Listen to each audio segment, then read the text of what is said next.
Friends, welcome back to another session of Delhi IAS Sitapur.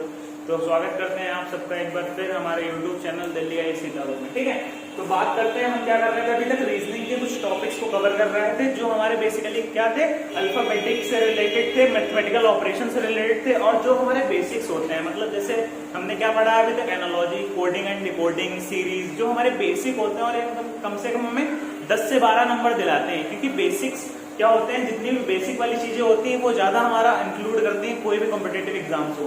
तो ये सारे टॉपिक्स क्या है, हमारी मेंटल स्किल को डेवलप करने के लिए बनाए गए हैं, जिस वजह से इनका जो पोर्शन रहता है वो ज्यादा भी रहता है और इजी भी रहता है।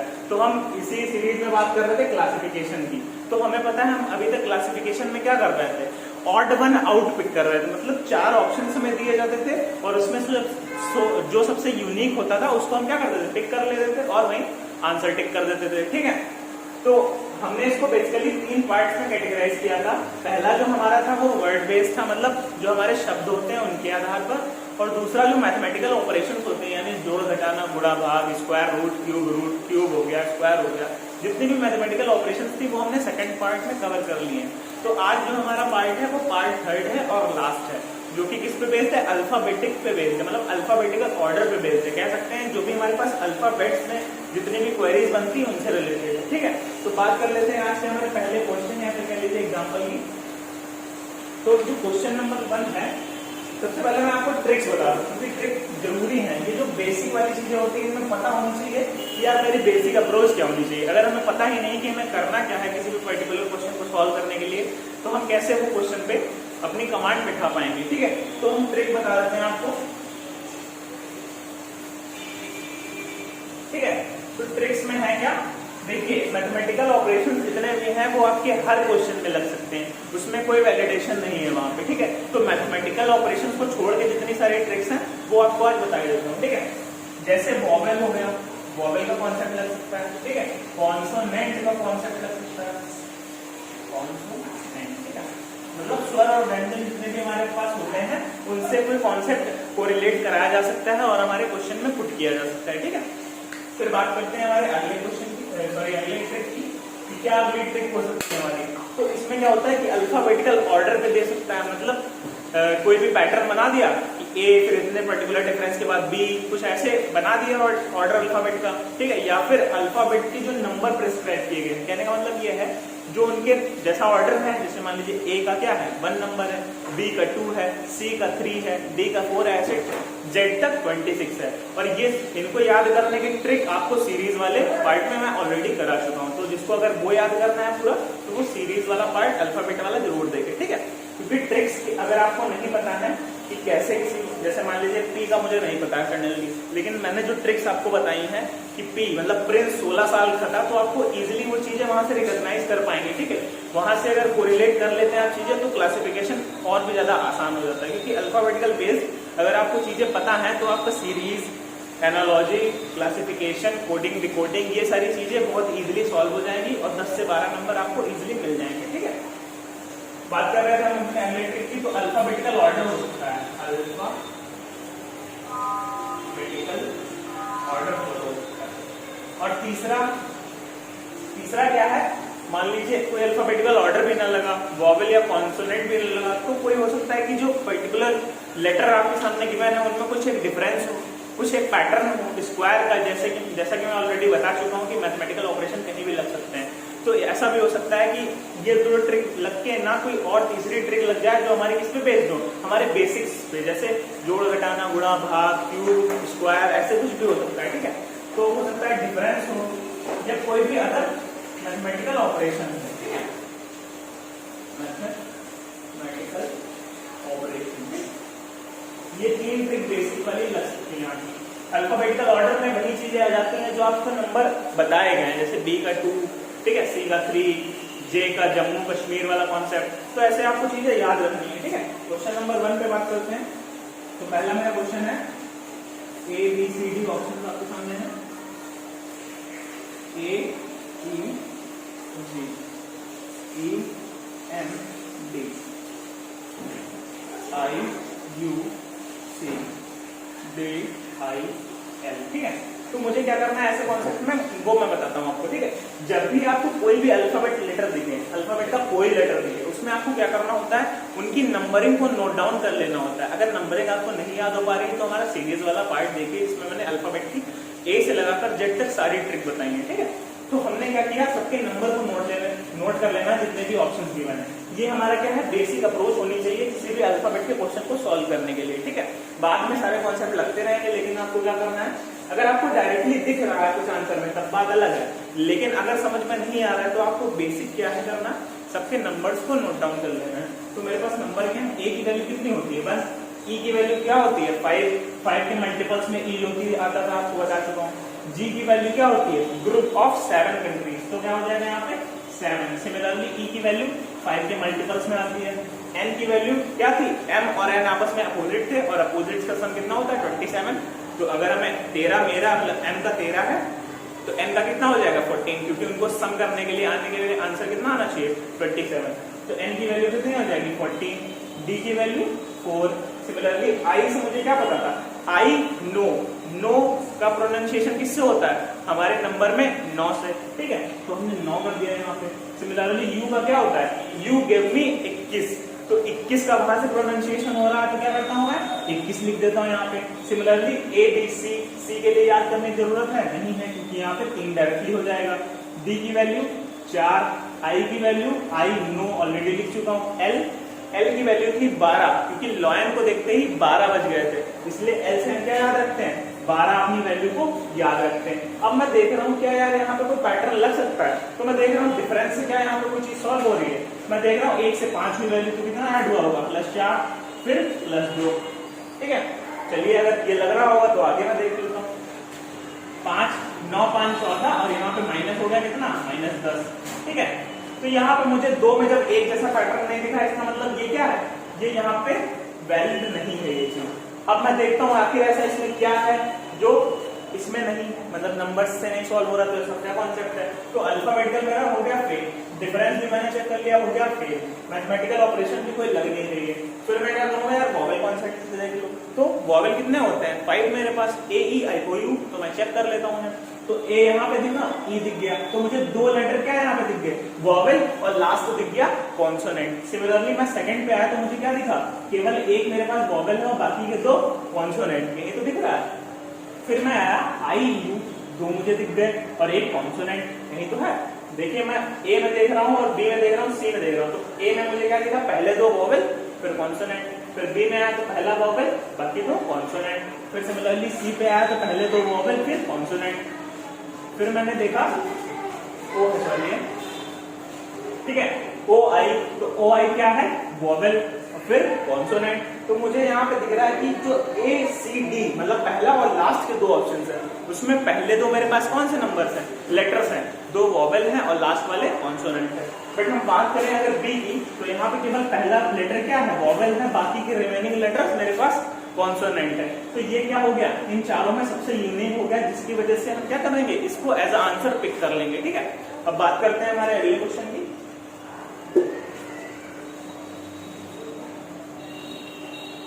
क्वेश्चन नंबर 2,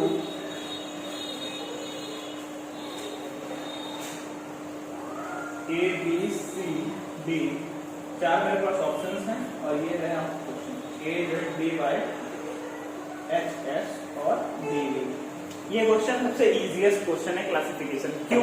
क्योंकि मैं आपको ऑलरेडी पूरे सब कुछ बता चुका हूँ कि रिवर्स कैसे होगा। रिवर्स का मतलब ये, मान लीजिए आप ए से जेड तक खड़े हैं, ठीक है, तो ए क्या है आपका पहला लेटर और जेड क्या है आपका लास्ट लेटर है। आप जब ए से रिवर्स जाएंगे, मतलब ए का जस्ट रिवर्स जाएंगे, तो उनका सम कितना हो जाएगा, 1 से लगाकर 27। तो ये क्या हो जाएंगे आपस में लेटर्स रिवर्स। बी पे आएंगे और इधर एक पीछे पे आएंगे, तो किस पे आ जाएंगे वाई, तो बी और वाई आपस में क्या है रिवर्स, और इनका सम करेंगे तो 27 आ जाएगा। तो ऐसे मेरे पास कुल मिला के 13 लेटर्स रिवर्स थे आपस में, जिसको मैं आपको ऑलरेडी सीरीज वाले पार्ट में करा चुका हूँ। तो मैं देखता हूँ कि कौन कौन सा था। ए जेड से क्या आपको याद आ रहा है, आजाद नाम का लड़का था और ए जेड क्या थे आपस में रिवर्स थे, मतलब इसकी वैल्यू 1, इसकी वैल्यू 26, ठीक है। बी और वाई, बी की वैल्यू 2, वाई की वैल्यू 25, आपस में क्या होगा रिवर्स, क्योंकि इनका सम क्या है 27, ठीक है। एच एस पे आया तो एक्स की वैल्यू 8 और एस की वैल्यू 19। क्यों? एच जब मैं एच को लिखूंगा ऐसे, ऐसे, तो इसको जब ऐसे बना दूंगा तो 8 जैसा देखने में लगता है, तो मैं इसको क्या कह देता हूँ 8। और S से कैसे याद रखना है 19, SC और ST में 19-20 का फर्क था, ठीक है। तो S में क्या कर दूंगा 19 और 8 यहाँ पे सम किया तो आपका 27 आ गया, मतलब ये वाला वर्ड भी क्या है 27 है, मतलब आपस में रिवर्स है। फिर मैं आया लास्ट वाले पे, D की वैल्यू 22 ऐसे याद रखनी है, ठीक है। फिर D की वैल्यू 4, 22 4 26, ठीक है। अगर आपको रिवर्स वाला कॉन्सेप्ट नहीं समझ में आ रहा तो एक चीज और देख लीजिए, मैं इन 3 लेटर्स को आपस में सम कर रहा हूं तो कितनी वैल्यू आ रही है 19 और 8 27, 25 और 2 27, 26 1 27। लेकिन जब 22 और 4 को मैंने किया तो आ गई वो 26, यानी ना तो वो रिवर्स है और ऐसे डायरेक्टली भी कॉन्सेप्ट सम करके आप निकाल सकते हैं। तो आपका आंसर यहाँ पे क्या आ जाएगा डी, क्योंकि ये चारों में सबसे यूनिक है, ठीक है। अब मूव करते हैं नेक्स्ट क्वेश्चन पे। क्वेश्चन नंबर 3 की बात करें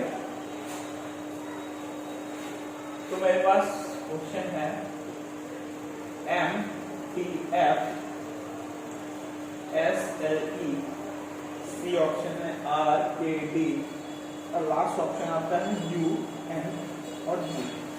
तो मैं क्या कहता था कि आप जब भी आपके पास ऐसे क्वेश्चंस दिखें, मतलब ऐसे कुछ, तो आप क्या करते थे, आपकी बेसिक जो अप्रोच रहती थी वो अल्फाबेटिकल जो भी उनका ऑर्डर दिया गया है, उनको डिस्क्राइब किया गया है उनका ऑर्डर, उसके नंबर्स के बेसिस पे आप इनको नोट डाउन कर लीजिए।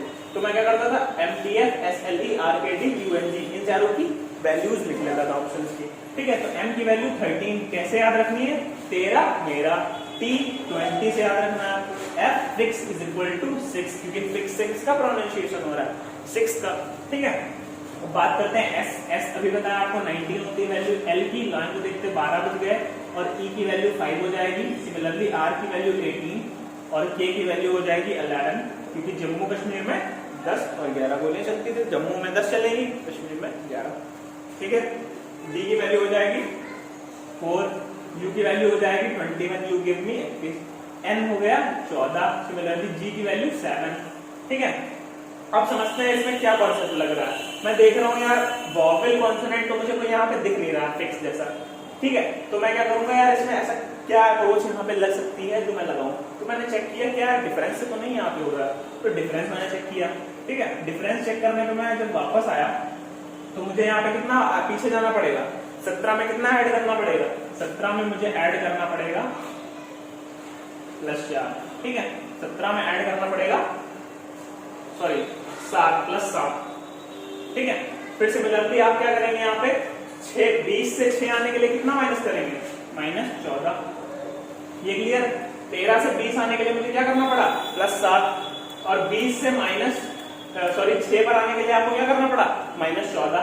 सिमिलरली आप इसमें चेक कर लीजिए, इसमें मैंने चेक किया तो यहाँ पे क्या था 19 से 12 आने के लिए मुझे क्या करना पड़ा -7 और फिर 12 से 5 आने के लिए मुझे क्या करना पड़ा -7, क्लियर। फिर मैं जब 18 से 11 आया तब मुझे क्या करना पड़ा -7, फिर मैं जब 11 से 4 आया तब क्या करना पड़ा मुझे फिर -7, ठीक है। सिमिलरली मैं जब 21 से 14 आया तो मुझे क्या करना पड़ा -7 और जब 14 से 7 आया तब क्या करना पड़ा -7, ठीक है। अब मैंने सबके डिफरेंस को चेकआउट कर लिया, फिर मैंने देखा है जो पहला ऑप्शन था 13, 20 और 6, इसमें क्या था +7 फिर -14, फिर सब तीन लास्ट के 3 में मुझे क्या रेगुलर डिफरेंस देखने को मिला, मतलब एक फिक्स एक कांस्टेंट जिसको बोलते हैं वो क्या देखने को मिला डिफरेंस, क्योंकि 19 से 12 आया -7, 12 से 5 आया -7, 18 से 11 गया -7, 11 से 4 आया -7, 21 से 14 आया -7, 14 से 7 आया -7। तो ये लास्ट के 3 तो एक पैटर्न फॉलो कर रहे हैं, बट MTF जो था वो डिफरेंट पैटर्न फॉलो कर रहा था, तो यही मेरा क्या हो जाएगा आंसर हो जाएगा, ठीक है। अब बात करते हैं हमारे अगले क्वेश्चन की, क्वेश्चन नंबर 4।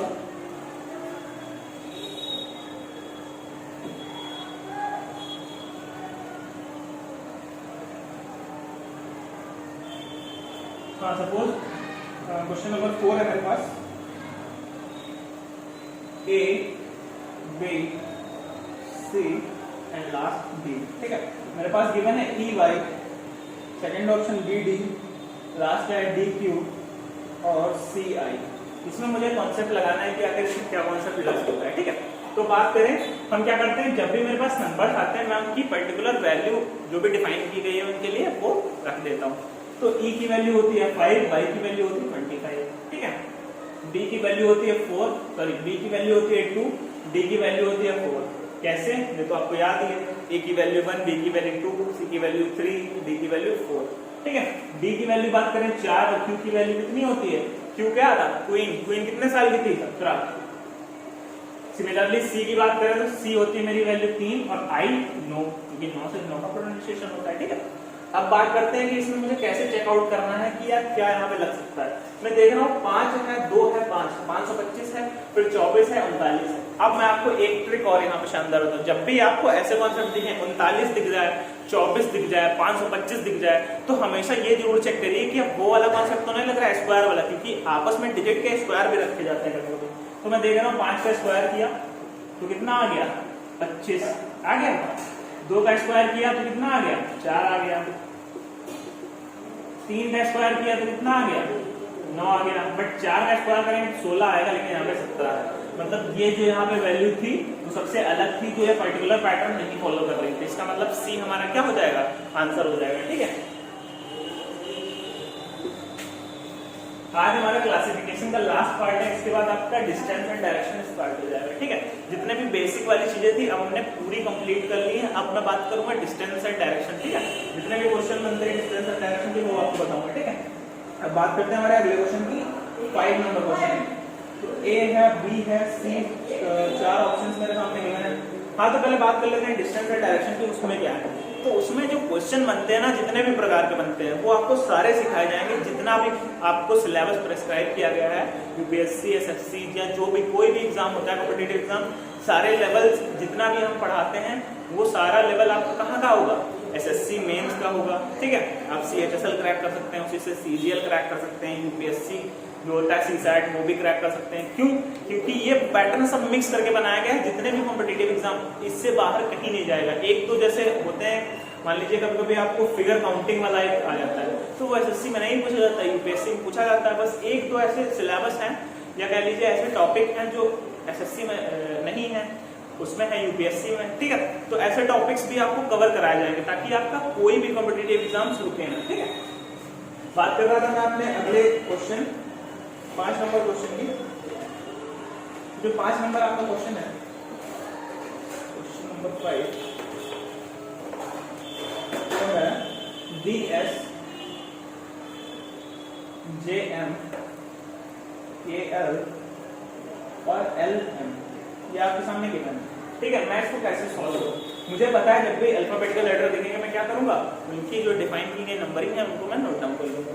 तो D की वैल्यू 4, S की वैल्यू 19, J की वैल्यू कितनी हो जाएगी, जम्मू कश्मीर मतलब 10 गोलियां, M की वैल्यू 13 मेरा, K की वैल्यू कितनी हो जाएगी, कश्मीर में 11 और लाइन तो देखते ही 12 बन गया। ठीक है, LM, तो LM क्या हो जाएगा, L की वैल्यू 12 और M की वैल्यू 13, क्योंकि लाइन तो देखते 12 बच गए, और M की वैल्यू 13, क्यों 13, यहाँ पे ये वाला कॉन्सेप्ट लग रहा है। ठीक है, अब मैं देख रहा हूँ यहाँ से मुझे कुछ नहीं दिख रहा है, ना तो कोई स्क्वायर दिख रहा है, ना कुछ कॉन्सेप्ट दिख रहा है। मैंने आपको बताया था जब सारे कॉन्सेप्ट फेल हो जाए तब आपको सम ऑफ डिजिट, मतलब डिजिट जो हो उनको जोड़ के देख लीजिएगा।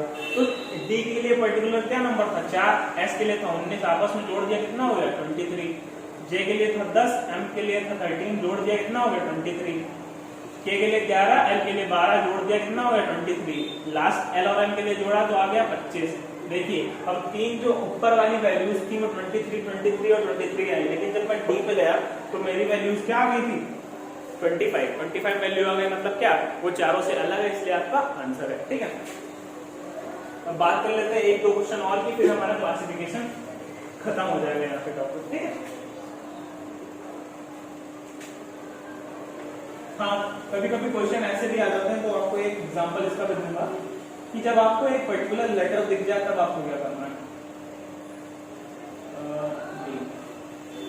सपोज आपके सामने गिवन है लेटर 4, फर्स्ट कैट,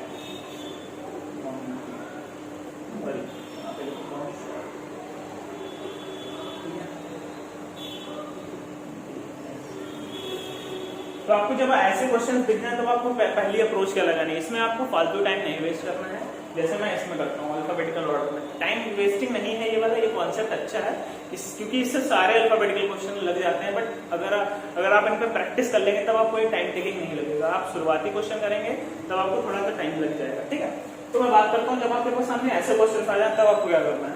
अब देखिए फर्स्ट कैट और शॉर्ट और DZSA। अब मैं देख रहा हूँ जो शुरू के 3 लेटर सॉरी वर्ड जो मुझे दिखे ABC ऑप्शन जो कंसिस्ट कर रहे थे वो क्या थे, फर्स्ट कैट और शॉर्ट। फर्स्ट क्या है, पहला, कैट क्या है, बिल्ली, शॉर्ट क्या है मतलब किसी चीज को क्या करना, शॉर्ट बाई का ऑप्शन आपने देखा होगा कि मतलब छांटना, ठीक है। फिर क्या होता है DSJSA, तो ये क्या है, जो डी वाला आपका ऑप्शन था ये कोई भी मीनिंगलेस था, मतलब मीनिंग यहाँ पे इसकी नहीं निकल रही, लेकिन जब 3 शुरुआत के वर्ड्स हैं इसमें कोई ना कोई मीनिंग है, ठीक है। तो जो ऐसे कभी कभी क्वेश्चन आ जाए तो आपको ज्यादा उसमें अल्फाबेटिकल ऑर्डर में जाने की जरूरत नहीं है, क्योंकि ये डायरेक्ट ऐसे ही पूछे जाते हैं, क्योंकि इसमें कोई सेंस ही नहीं लगेगा, क्योंकि अगर आप 5 का डिजिट लिखेंगे तो उसकी कुछ वैल्यू आएगी, 3 की कुछ और आएगी, 4 की कुछ और आएगी, 4 की कुछ और आएगी, ठीक है। तो इसमें आपको कंफ्यूज नहीं होना, इसमें खाली लेटर देख लेना, वहीं पिक करना है जिनका कुछ मीनिंग है, मीनिंगलेस वालों को छोड़ देना, ठीक है। तो आई होप आपको आज का सेशन पसंद आ गया होगा। Do like, comment, share and subscribe to our YouTube channel, क्योंकि यार यही एक मोटिवेशन का सोर्स है हमारे लिए, और अगर आप लाइक करते रहेंगे तो हम आपके लिए अच्छे से अच्छा कंटेंट लाएंगे, क्योंकि हमें पता कैसे चलेगा कि आप हमारी वीडियोस को देख रहे हैं, उन्हें समझ रहे हैं, क्या आपका उसमें से आउटपुट आ रहा है, क्या उसके फीडबैक है, वो हमें कम से कम दीजिए आप लोग कमेंट बॉक्स में, या फिर कोई भी क्वेरी हो, जो भी आपको टॉपिक पढ़ाया गया, जैसे मैथ्स में कुछ पढ़ाया गया या रीजनिंग में कोई टॉपिक पढ़ाया गया, उससे कोई भी डाउट आपको आ रहा है तो आप पूछिए कमेंट बॉक्स में, अपने क्वेश्चन को पुट कीजिए, ठीक है। So thank you.